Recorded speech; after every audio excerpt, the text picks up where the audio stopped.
Descente de charge. Tout savoir sur cette notion qui est indispensable dans le processus de calcul de structure. Bienvenue sur ma chaîne. Tout au long de cette séance, nous allons répondre aux questions suivantes. D'abord, quel est le principe de descente de charge?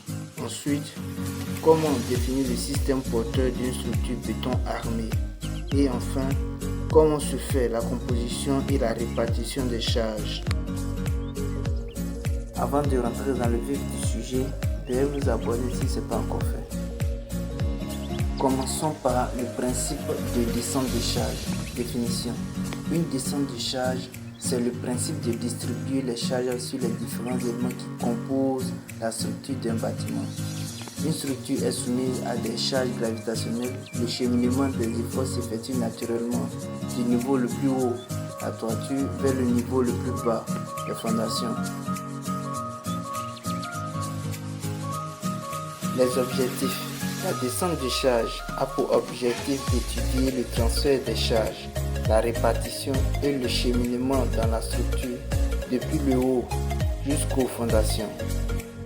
Cela permet de définir le système porteur, c'est-à-dire le squelette du bâtiment, aussi de dimensionner les éléments porteurs et de transmettre les charges aux fondations. Le système porteur d'une structure. L'architecte dessine l'intérieur et l'extérieur d'un bâtiment et envoie les plans à un bureau d'études. Le travail de ce bureau d'études est alors de définir à partir de ces plans tous les éléments porteurs du bâtiment. Définition. La structure composée de tous les éléments porteurs est appelée système porteur et correspond au squelette du bâtiment. Le reste constitue l'enveloppe du bâtiment.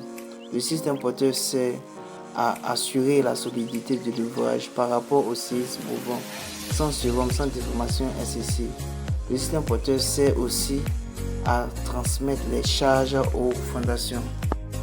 Les éléments du système porteur. Il existe 4 familles d'éléments porteurs. Les porteurs horizontaux, plancher ou dalle, poutre, situés dans un plan horizontal. Les porteurs verticaux, poteaux, murs ou voiles, situés dans un plan vertical. Les charpentes et enfin les fondations. Stabilité du système porteur. Un bâtiment est soumis à des actions horizontales comme le séisme et le vent. Les effets de ces actions horizontales sont repris par un dispositif appelé contraventement qui a 2 fonctions principales. 1. Transmettre au sol l'effet de ces actions horizontales.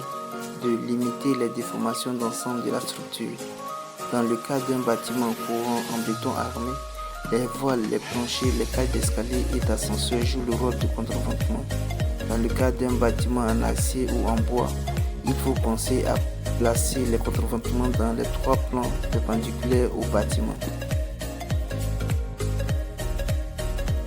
Grand 3. La composition et la répartition des charges.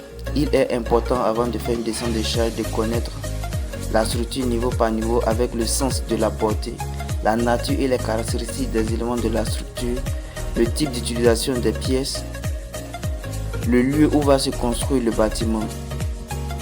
Grand 1. La composition des charges. Il existe 3 grandes familles de charges.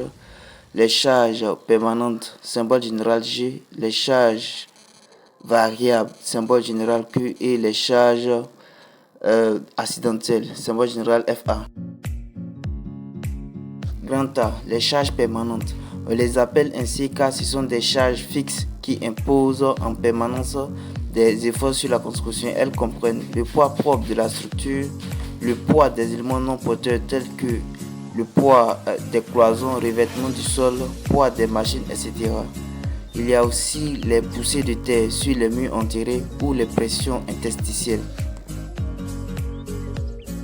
Grand B. Les charges variables. On les appelle ainsi car ce sont des charges qui varient dans le temps. Elles comprennent les charges d'exploitation, charges dues au poids des utilisateurs ou des matériels utilisés, les charges climatiques, charges dues au vent et à la neige, les effets dus à la température, efforts dus à la dilatation. Grand C. Les charges accidentelles. Ces actions qui proviennent de phénomènes rares ne sont à considérer que si les documents particuliers du marché le prévoient. Exemple, choc de véhicules ou de bateaux sur les appuis de pont. des séismes ou explosions. Remarque, les cloisons intérieures peuvent être mises dans les chargeurs permanentes ou dans les chargeurs d'exploitation. Cela dépend de leur composition et leur emplacement. Considérées comme charge permanente, les cloisons lourdes et fixes. Considérées comme charge d'exploitation, les cloisons légères et amovibles qui peuvent être enlevées ou déplacées.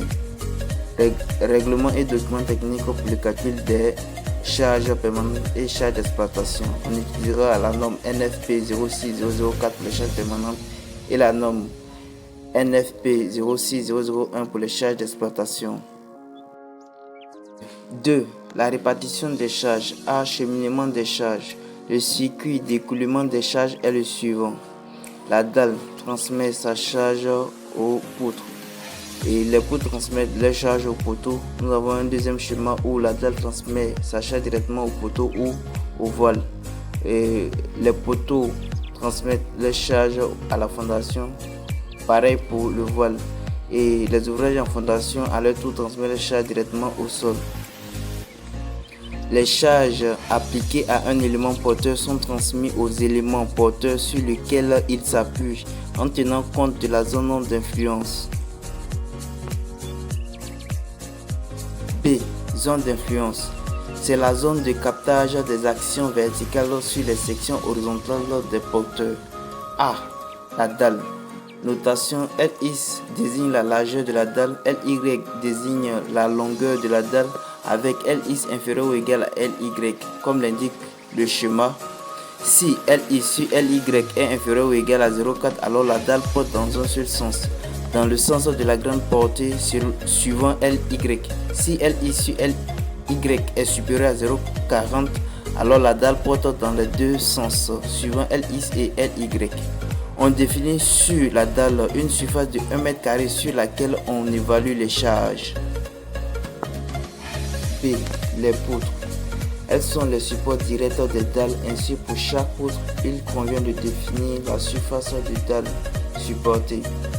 Prenons un premier cas de figure où la répartition des charges de la dalle porte dans un seul sens, c'est-à-dire que LX sur LY est inférieur ou égal à 0,40. Comme l'indique le schéma, la zone d'influence de la poutre 1 est la partie hachurée.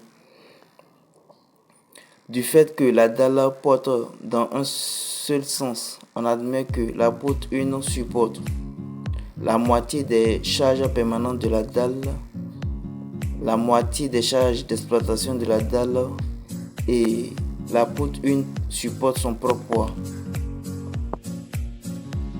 Concernant la zone d'influence de la poutre 2, le BAEL 91 modifié 99 considère qu'en plus de son poids propre, les poteaux non porteurs reprennent une largeur moyenne de plancher comprise entre 50 cm et 1 m. Prenons un deuxième cas de figure où la répartition des charges de la dalle porte dans les deux sens, c'est-à-dire LX sur LY est supérieur à 0,40. Dans ce cas, les charges appliquées aux poutres sont donc réparties en triangle suivant LX et réparties en trapèze suivant LY, comme l'indique le schéma. Ici on voit la zone d'influence de la poutre 1 et la zone d'influence de la poutre 2. Démarche générale. Afin de déterminer la charge que reprend une poutre, on considère 1 mètre linéaire de cette poutre. Ensuite, on évalue dans un premier temps la charge permanente de la dalle que supporte 1 mètre linéaire de poutre.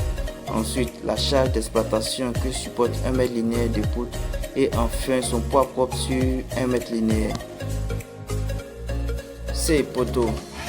Les poteaux sont les supports des dalles et poutres.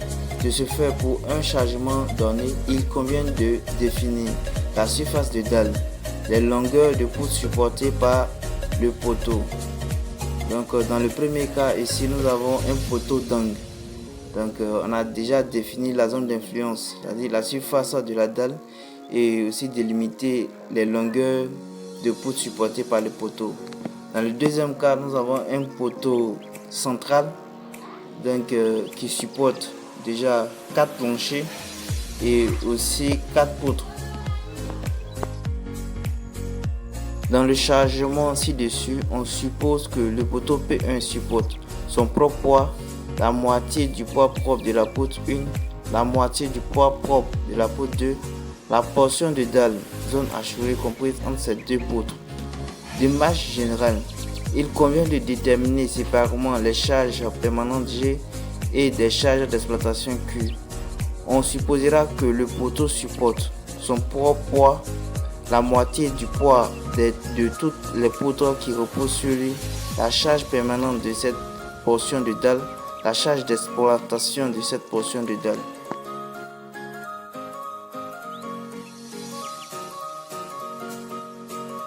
D. Les murs porteurs. Ils portent les planchers et sont portés par les fondations. On considère une tranche de bâtiment de 1 mètre de longueur et l'on évalue la charge permanente et la charge d'exploitation supportée par cette tranche de bâtiment.